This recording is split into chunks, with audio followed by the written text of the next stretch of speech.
In case you missed me, I'm back. And you know what? The monthly or almost monthly gun show was here in the KC Metro again.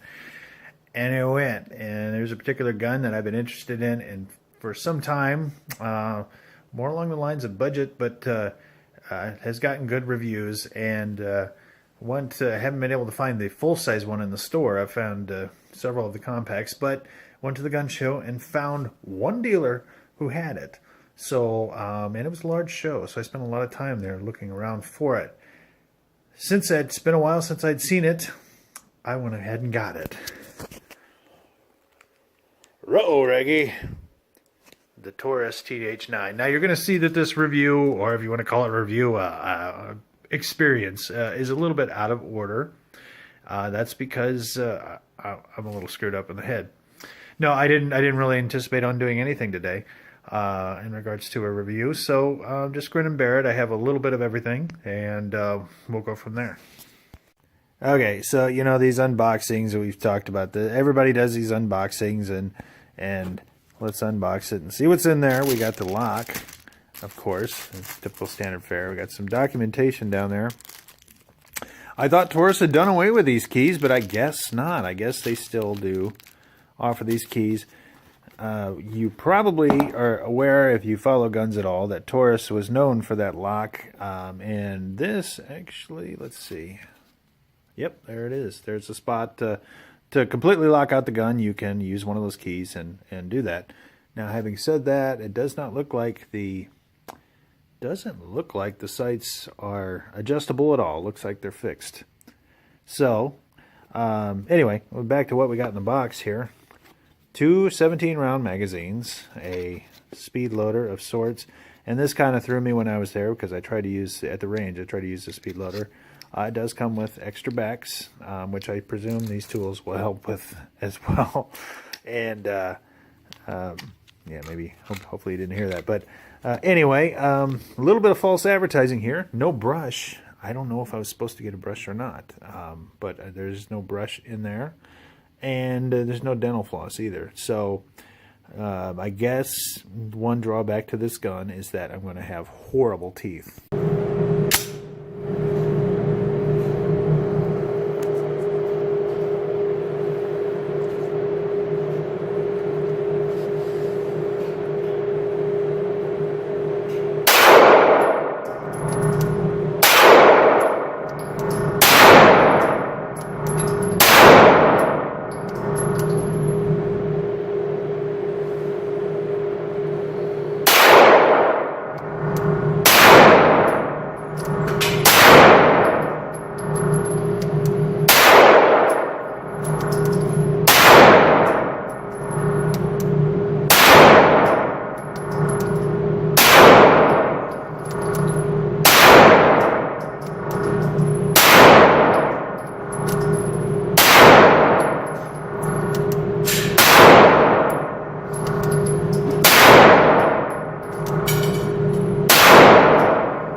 My initial impressions are very favorable. The gun shot very, very well. In fact, my first 2 shots were bullseyes. I'm not bragging or anything, but it did shoot extremely well, as you would hope for in a full-size gun. I was also using my bifocals. I didn't really plan on shooting today, so I'm very impressed with the results I got because of that. A couple of early observations. Number 1 was a particular quirk with the magazine release. It was not releasing as easily as it should have, in my opinion. It was not firing the magazine out. That being said, it did get better. I did shoot 100 rounds through it, and it did get better as we went on. So that one may work itself out. The other one is just sort of an operational quirk that probably won't work itself out. The reset on the trigger, which is something I look for personally, had kind of a double reset, which the first time I noticed that it led to sort of a scary moment for a second, but everything worked out fine. Whereas I thought the gun had reset. I pulled the trigger, nothing happened. So I pulled it out a little bit more and just sort of casually pulled the trigger, and it fired. So after that, I concentrated a little bit harder on it and realized that there is sort of a double-click reset with the trigger. It's very, very short distance between the two, but it's there. Took a little bit of getting used to. I don't think it's a problem per se with the gun, just a quirk. Again, I look for the reset. A lot of people, I think, do. That was just something I noticed right away and could potentially turn some people off.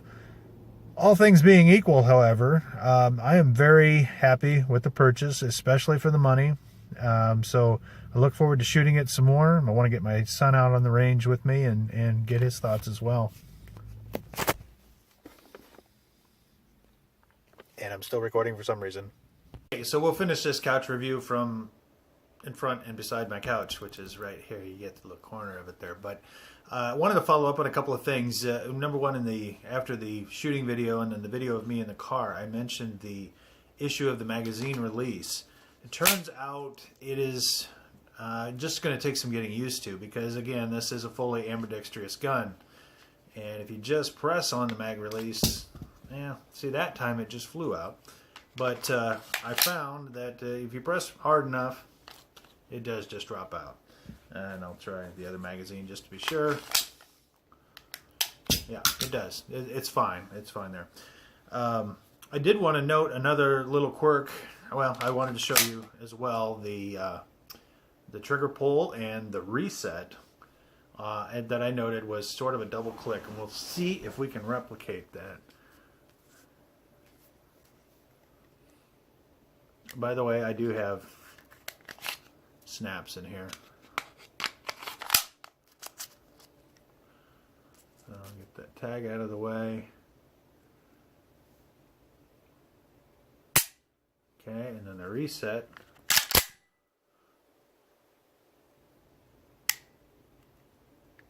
Now that time it seemed to just go once. Alright, let's try this again. Now listen when it comes back out. That time it made no sound at all. Interesting. Okay, and this is, by the way, single and double action, as you probably figured out there. Now I've got a jam in the chamber because it didn't eject, of course, but it's single and double action as well, which is kind of cool. Decocker works just fine. With the decocker, I'll note the other thing, I hadn't had a decocker like that, believe it or not, with any of my guns. And so one of the first things I did when I got it loaded at the range was cock it and then decock it. Well, if you decock it, of course, you have to pull the hammer back and you should be good. I didn't think about that. I just rechambered it and another round flew out, similar to that, except a little further. And then I got all confused and dropped the mag, pulled it again, and another round went flying. So there's some little things with this particular gun that it's going to take some getting used to. It's nothing major, just me getting used to a new toy. So looking forward to this. By the way, I did shoot 100 rounds. I think I mentioned that today. Not one misfeed, not one real issue, and nothing that couldn't be attributed to inexperience. I'll also see, again, I talked about the seemingly double click on the reset. Again, that's something I look at real close because I like to get used to a gun that way by getting used to the reset. And it's just a very slight click, click. And the more I thought about it on the way home, you know, I have a Ruger LCP, which technically is a hammer-fired gun, and that's kind of that's got a really long reset comparatively, almost all the way to the front. But even so, that's got a little double click to it too. So I don't think these are any major issues.